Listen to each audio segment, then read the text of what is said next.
Coronation Street schemer Carl Webster confronts nervous Tyrone Dobbs next week after he becomes suspicious that the shifty mechanic is hiding something from him. Since coming out of hospital, Carl has wasted no time in getting back to his meddling ways, and that continues next week as he causes more trouble. As Tyrone enjoys a quiet pint in the pub, villainous Carl approaches him and menacingly tells him that he can see the fear in his eyes, taunting his new target further. Carl then vows to get to the bottom of it. Carl and Tyrone have hated each other ever since Tyrone discovered that Carl was to blame for last year's hit and run, our Weatherfield informant reminds us. Carl intimidates poor Ty by telling him that it's obvious he's hiding something, and he will find out what it is.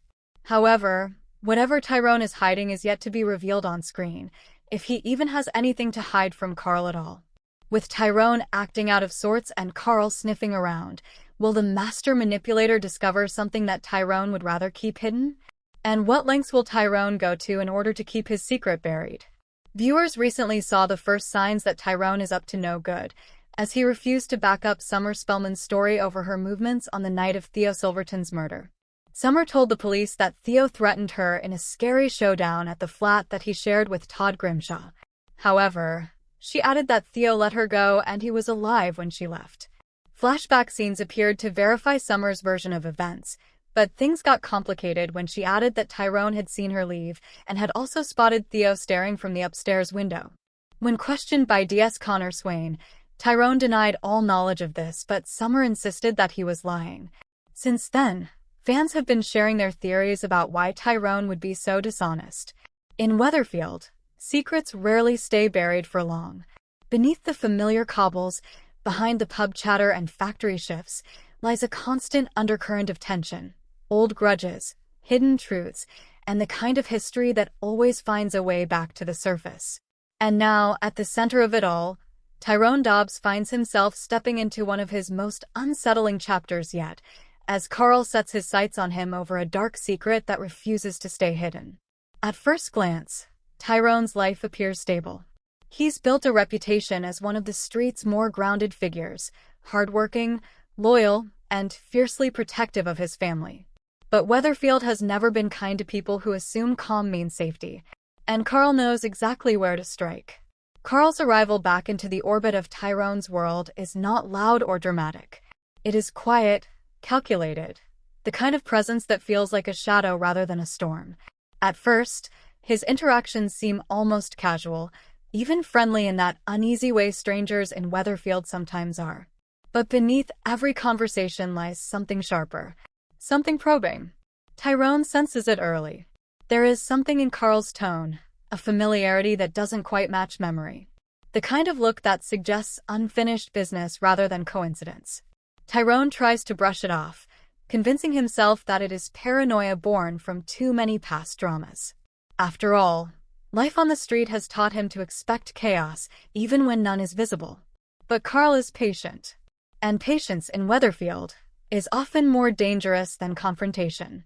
The first real crack appears when Carl drops a seemingly innocent comment, one that references a moment from Tyrone's past he thought was long forgotten. It is subtle, almost throwaway, but it lands heavily. Tyrone's reaction is immediate, a flicker of discomfort that Carl notices instantly. It is not just what was said, but how it was said, like a key turning in a lock neither of them fully wants opened.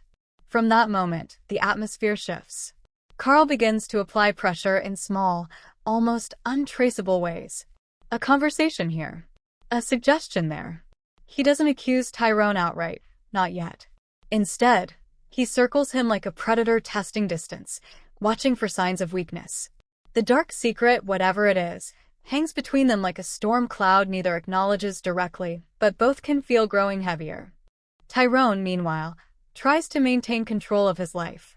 He focuses on family, on routines, on anything that feels normal. But normality in Weatherfield is fragile at best. He starts noticing Carl's presence more frequently, outside the garage, near the street, lingering just long enough to be unsettling but never enough to be suspicious. Fizz picks up on Tyrone's unease before he says anything. She knows him too well not to notice when something is off. At first, he dismisses her concerns, insisting it's nothing. But the audience of his life, the people who know him best, can see the cracks forming. Carl escalates slowly. A comment in the pub that lands just a little too precisely. A reminder of an old event Tyrone would rather erase. Then, the moment that changes everything. Carl mentions a detail so specific, so closely tied to Tyrone's buried past, that it becomes impossible to ignore. This is no longer coincidence. It is knowledge. And worse, leverage. Tyrone finally confronts him, expecting denial or deflection. Instead, Carl simply smiles. Not warmly, but knowingly. It is the kind of smile that confirms everything without saying a word. In that moment, Tyrone understands he is not dealing with misunderstanding. He is dealing with intent. Carl has something, and he plans to use it. What that secret is becomes the weight at the center of everything. It is not just about embarrassment or past mistakes. It carries consequences that could fracture relationships, damage trust, and reshape Tyrone's place in the community he has fought to belong to. In Weatherfield, secrets are currency, and Carl has just made himself very rich. Tyrone's instinct is to protect his family first. That is always his priority. But Carl knows this too, and it becomes his main pressure point. The implication is clear. Expose the truth, and everything Tyrone has built could collapse. Fizz, the children, his standing in the street, all of it becomes vulnerable. The psychological battle intensifies. Carl doesn't rush. He enjoys the control. Every interaction becomes a reminder that he is holding something Tyrone cannot afford to lose. And Tyrone, despite his best efforts, begins to unravel under the weight of anticipation. It is not the secret itself that destroys him. It is the waiting, the constant uncertainty of when Carl will strike. Meanwhile, the street begins to notice tension without understanding its source. Neighbors sense the distance in Tyrone's behavior, the distraction in his eyes. Conversations become shorter. Smiles fade quickly. Even the garage, once his safe space, starts to feel like a place where he is being watched. Then comes the turning point. Carl makes a move that is no longer subtle. He hints that he may not stay quiet much longer. That patience has limits. That secrets, eventually, demand payment. The threat is no longer implied. It is almost spoken aloud. Tyrone is left with a choice he never wanted. Wait for destruction, or try to stop it from coming at all. But confronting Carl means stepping directly into the very history he has spent years trying to escape. In true Coronation Street fashion, the line between past and present begins to blur. Whatever Tyrone did or didn't do, resurfaces not as a memory, but as a living consequence. And Carl, as the catalyst, forces that truth into the open whether Tyrone is ready or not. As the tension peaks, the question shifts from "what is the secret?" to something far more dangerous. How far is Carl willing to go to expose it, and how far is Tyrone willing to go to protect it? Because in Weatherfield, secrets don't just get revealed, they explode. And when they do, no one walks away untouched. Thanks for watching. Don't forget to like, comment, and subscribe to Coronation Street Scoop News Update.